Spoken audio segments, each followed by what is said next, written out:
We are the Catalan Independentist Resistance, and you are listening to a new update from Radio Hadrian in Free Catalonia.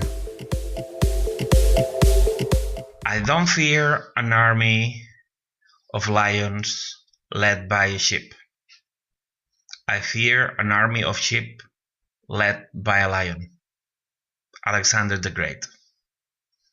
Good afternoon, this is chapter 65 of Radio Hadrian that we can do thanks to KA Radio and the efforts of Delia Forrest and Cheryl Scott. And we want to dedicate this program to Roger Espanyol, which is the person that lost vision in one eye due to the violence exercised by the Spanish police the 1st of October.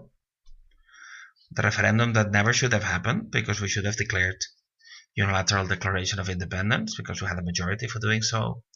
But that day, the people of Catalonia showed strength, showed their dignity, showed our will for independence. More than 1,000 people were hurt, and the worst damage was Roger Espanyol. At certain moments, I doubted him because everything around this referendum and this process is a lie to murder independence and make it look like an accident. But I've been lucky enough to spend 1 hour speaking with him. He seems to me quite a decent, humble, nice person. And the doors of Directe 68, if time so wishes it, remain open because I think Roger is one of the 68 plus people in Catalonia that should declare independence as soon as we manage. We wish Roger the best of luck in the judicial procedures he is undertaking against the Spanish violence. And we spoke about this, and I asked him if it was okay to dedicate this program to him, and he said yes. And we're happy to do so. This last week, this program is quite centered in Catalonia because we are quite busy preparing La Diada. La Diada is the 11th of September, which commemorates the fall of Barcelona in 1714, which was the end of Catalan independence, by all means.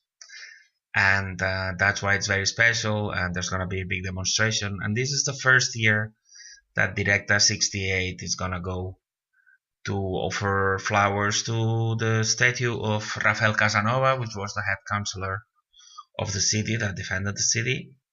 And it's going to be nice, and if any of you happens to be around and you want to join us, we're going to be around 12 in Bailen with Ali Bay streets in Barcelona. You're all welcome. And it's been a nice enough week for Directe 68 and the Resistance. We've managed to get the translation of our ideals that are in our website to Thai language, to Occitan language, Ukrainian and Hungarian. And that's a very nice way you can collaborate with this project. As you know, we want independence for Catalonia to put our little effort into turning the world a more livable place for each one of us. So especially this is a call to anybody speaking Gaelic language, which is some language that is very important for us to have in the website and we still don't have. But any language, no matter how many people speaks it, we're targeting the 6,000 languages in the world because there's no language more important than another one. And if there was, the more important ones will be the ones that are almost extinct. The same thing as we do with animals, that it's more important to protect those that are almost extinct. The same goes on with languages. So any Aboriginal language in Australia, any native language in America, any African language, any language anywhere in the world, we want to have it in our website. Something pending also will be to put the audio version for people who's visually challenged. And we also want to have it in sign languages so everybody can feel included and everybody can understand what we're trying to do. Very interesting people have joined our organization this week, and we're looking forward to we have a new flyers, we have new materials to give the people that for first time are gonna come and greet us in Passeig Lluís Companys from 10 to 20 next Tuesday, 11th of September. Without much further ado, we are determined to bring Catalonia to independence. We do that in the know. I mean, we've also agreed we're going to Basque Country soon because we are in contact with the Basque resistance, which happen to have the same diagnosis as we do, and they, the same as us, agree with the fact that Scotland is run by people working for London. But we won't go deeper into it this week, or there's just gonna be a brief comment on Scotland, because Catalan, let's call him president, made a vague comment on Scotland Tuesday this week. But we are focusing Catalonia this week because we are certain that Catalonia will declare independence soon. And we are going to be part of the people who are going to raise their hand and declare independence. And that's going to open the door. It's going to set the door wide open for you Scots to take your future, take your freedom in your hands. So the issues this week are going to be, we wanted to start with this sentence of Alexander the Great, a person that is has been one of the greatest leaders in history, if the history we've been told is something to go by, because we know nowadays that most of the history we've learned should be revised. But there's a lot of leadership treatises on how he led by example, how he shared the same problems his troops did, and it's something I want to go into depth some other time when we talk about leadership. But he was very clear. The problem here is Catalans, like Scots more than us, in the way that the rolling lion it's in your symbology. Catalans are people of lions, and I'm not talking about military feats of yesteryear, which this is a peaceful revolution. We're talking about people that have fought the Spanish police, people that have voted for independence so many times, people that have been marching for the last 8 years. We are a country, we are people of lions. But Spain has put sheep ahead of that army, and then they have nothing to fear. Well, it's still slightly a bit worse, because if it was only sheep, but it's actually moles, that more subterranean animal, which is running the Catalan process. So with that, there's not a chance. And what we're doing here is try to put lions leading lions, and that is the best of both worlds. We don't need to have lions led by sheep. We don't need to have sheep led by lions. We're going to have lions led by lions, and we need every one of you that lives in Catalonia and wants Catalan independence to come and help. The issues this week are the conference that President Quim Torra gave this week, and that I had to endure watching the full hour of it. Second theme will be the severe tiff between Albert Rivera, which is member of Ciudadanos, which was potentially prime minister for Spain, but now his fate seems to be fading away, or not going the right way. And they made a scenification. They made a show with an anchor woman in TV3 to say that television was lying and everything, and that's to promote TV3. We'll go into that, because I know you wish you had our marches of 2 million people and our public media, but that is not so. It's something we've talked about before. Our organization, our marches, and our media is run by Spanish enemies, so we don't have them actually.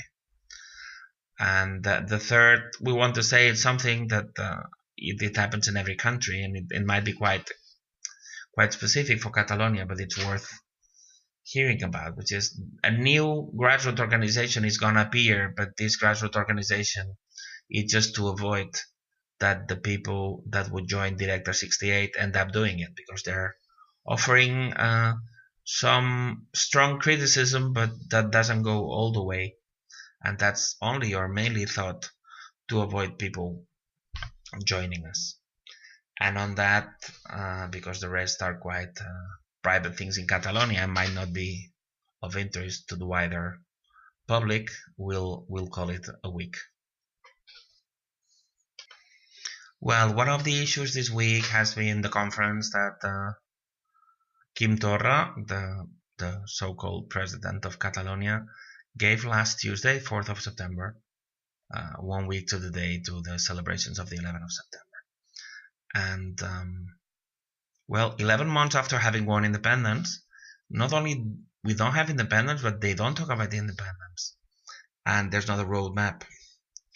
There's a video doing the rounds where a guy in 2319 says, oh, this year we're gonna make it. We're gonna paint the Sagrada Familia yellow, and we're gonna dance, and we're gonna do.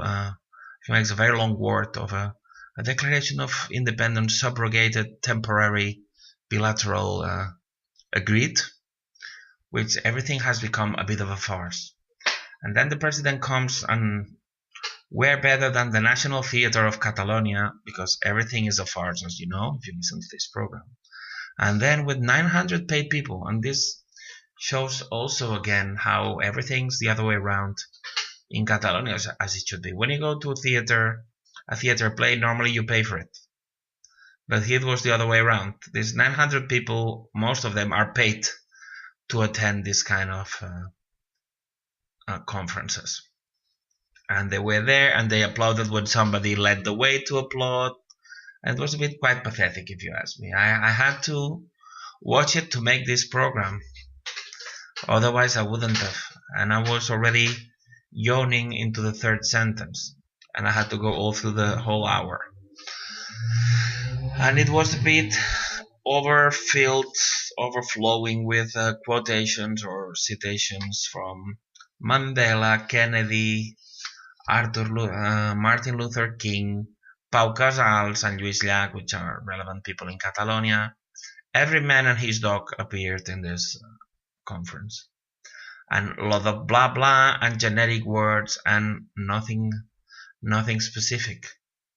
Well, the specific things that were there, we real independentists, we cannot agree to.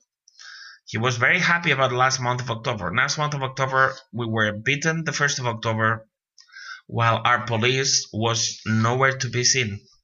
Catalan police was nowhere to be seen, while Spanish police was hitting more than 1,000 people. And it's something that shocks you, because when you see that happening, you say, it looks like Franco times, but in Franco times we didn't have Catalan government, Catalan Ministry of Interior, or Mossos d'Esquadra. So the president and Minister of Interior in Catalonia and head of the Mossos, how can they be prosecuted by Spain when they did Spain a big service by letting Catalan people be hit by Spanish police? Makes you wonder. And then the 3rd of October, there was a kind of a strike. It was a strike that cannot be to complain about the violence of 1st of October for the simple reason that some meetings to organize it are known to have happened before the 1st of October. So unless you think that Catalan politicians are even better than Nostradamus at predicting the future, they already knew there was going to be violence because they planned it together. That's why they made a joint meeting of security between Madrid and Spain 3 days before 1st of October. So they were there to plan the violence. Another thing that happened that month is the 10th. Carles Puigdemont didn't declare independence, and they didn't declare independence again the 27th of October. So that October is 1 month of infamy in Catalonia. There's nothing to be proud about. But the other thing, and it's incredible, it beggars belief, he managed in the same sentence to say that they're going to enforce the mandate of 1st of October, in which we voted for independence, and that the best way to enforce that mandate is to do another referendum agreed with Spain and internationally sanctioned.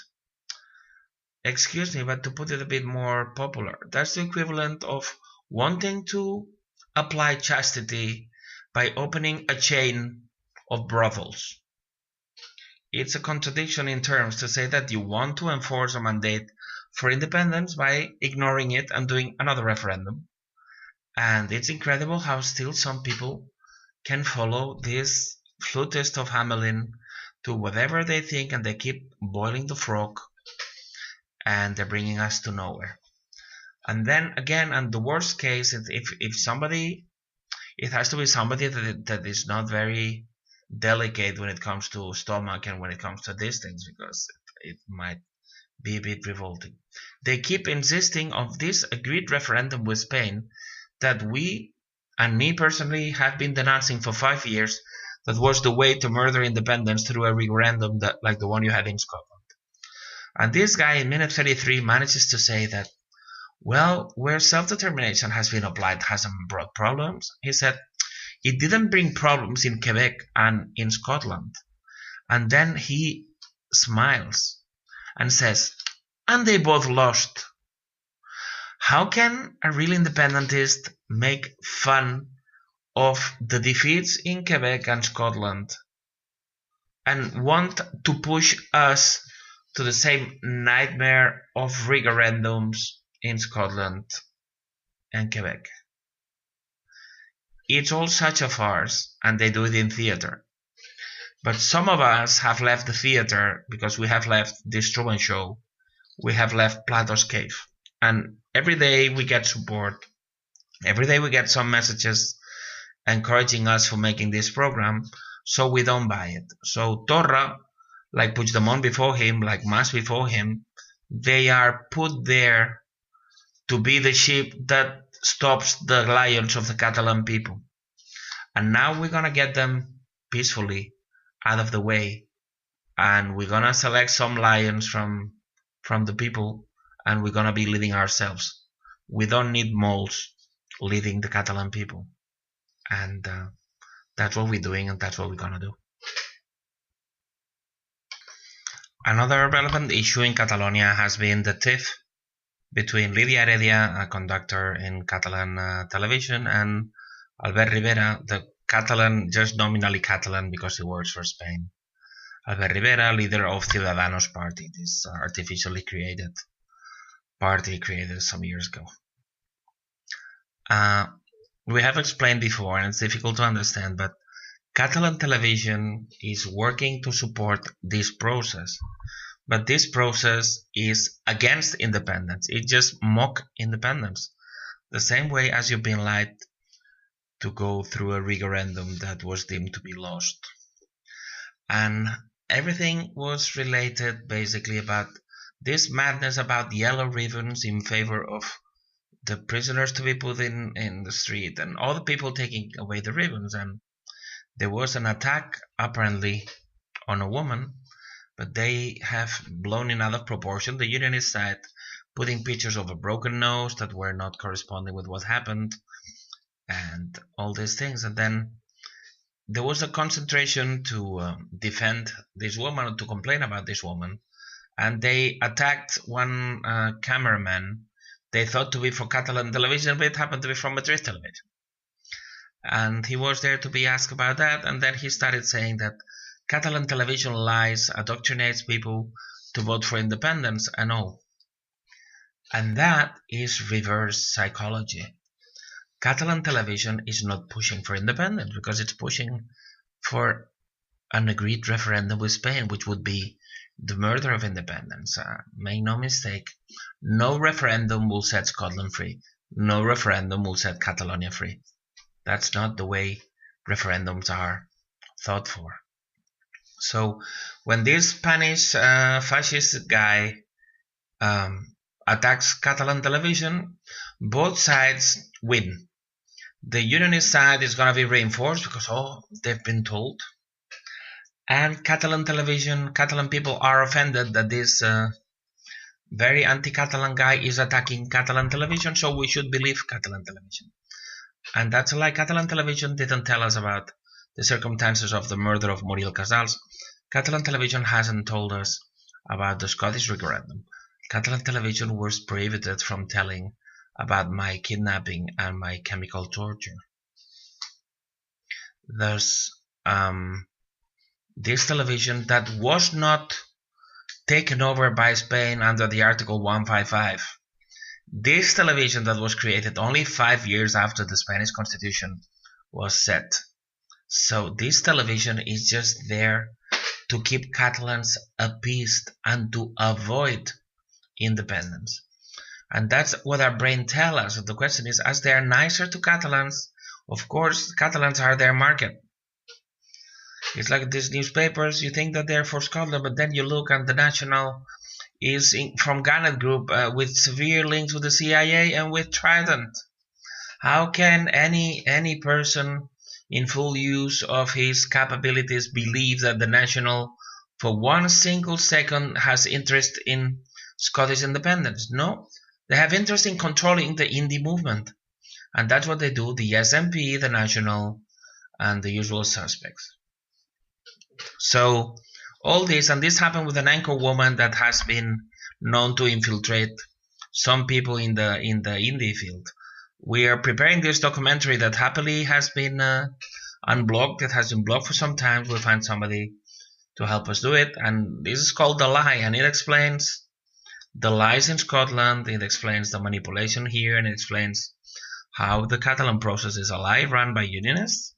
And this woman appears there in several chapters by talking down the importance of the referendum, by introducing moles to the indie field and these things. So they were barking at one another, but it was just a farce to make Catalans fakely believe that Catalan television works for Catalan independence. The contrary is the truth. They're working to support this process and the traitors like Puigdemont, Junqueras, Coup, and so on, because the only real way to independence is Directe 68, that I proudly belong to. And the third thing we want to go into is, we explained before, and we don't know that in detail about Scotland. We know about the infiltration of the SNP. We know that Sturgeon, Salmon, and the others. It shouldn't be me telling this. I mean, Salmon and Sturgeon belong to the Queen's Council. So they're traitors to Scotland. And they allowed the referendum to proceed with none of the safeguards that they should have applied. And you're not independent after having majority in Holyrood and 56 out of 59 in Westminster. So any non-biased, any non-blinded by faith person would tell you that both Sturgeon and Salmon work for London. And this tiff between Scottish government and Salmon of these things about the supposed harassment case is just to divide the indie field. But they work together. London, Sturgeon, and Salmon are the same team. They all play against the people of Scotland. The world is divided as follows. 1% is the elite, the Soroses, the Rothschilds. 4% are the puppets of the runners of the world. And those include Trump, Sturgeon, Salmon, Mas, Rajoy, May, Corbyn. All of them are the same team, the team of the puppets of the real powerful people. 90% are asleep. And 5%, which I include myself into, this program is included in, this 5% is trying to awake this 90% to change the world or to declare independence. Those are the real fields. So Salmon, Sturgeon, and May, and the Queen of England, which Queen of England possibly belongs to the first group, they are on the same team. The 5% of people that keep people oppressed. And the guys marching with Union Jacks in Scotland and the people voting for the SNP are the same team, because they're both lied to. The pro-British guy hates Sturgeon because he wrongly thinks that Sturgeon works for independence. The pro-indie guys wrongly support Nicola Sturgeon because they wrongly think that she works for independence, but they're both in the wrong. One barks at her and the other supports her like a cheerleader, but they're both wrong. So now, all this said, in Catalonia, every party and grassroots organization bar Resistència Independentista Catalana, Directe 68, and every media except Radio Hadrian, and now Radio Catalunya Universal, which we're launching, all of them are run by Spain. And when something is started by some real Catalan people, Spain does a coup inside it and they break it. I've seen these things happen for 30 years. Spain breaks everything. It took me 25 years to understand. And now at this moment, when Directe 68 are growing in strength, there's something called Ramor, Ramor, which is like this kind of murmur, and it's taken out of a Catalan poem, and they're supposed to be the new grassroots organization to take over from where the previous grassroots organization didn't do it right. But it's so obvious, and we already betting who's going to be behind this. But this again is controlled opposition. As we said, we are outside Plato's cave. So we know who's outside Plato's cave. Anybody not coming to us belongs to the show, belongs to the farce, belongs to the Truman Show. So we have found out about these people before they come out. They're going to come out the next days with lots of people, lots of organization, lots of money. But we are not scared. We've survived 5 years, very hard 5 years. We are the Catalan resistance with Directe 68. We are growing up. We are winning this, and we're going to win this. Visca Catalunya lliure, Saur Aluba Gubra. This has been another update from the Catalan Independentist Resistance from Radio Hadrian. Remember that you can follow us on social media, either on Facebook, YouTube, our Twitter account, Instagram, Google, Telegram, and also on iVoox.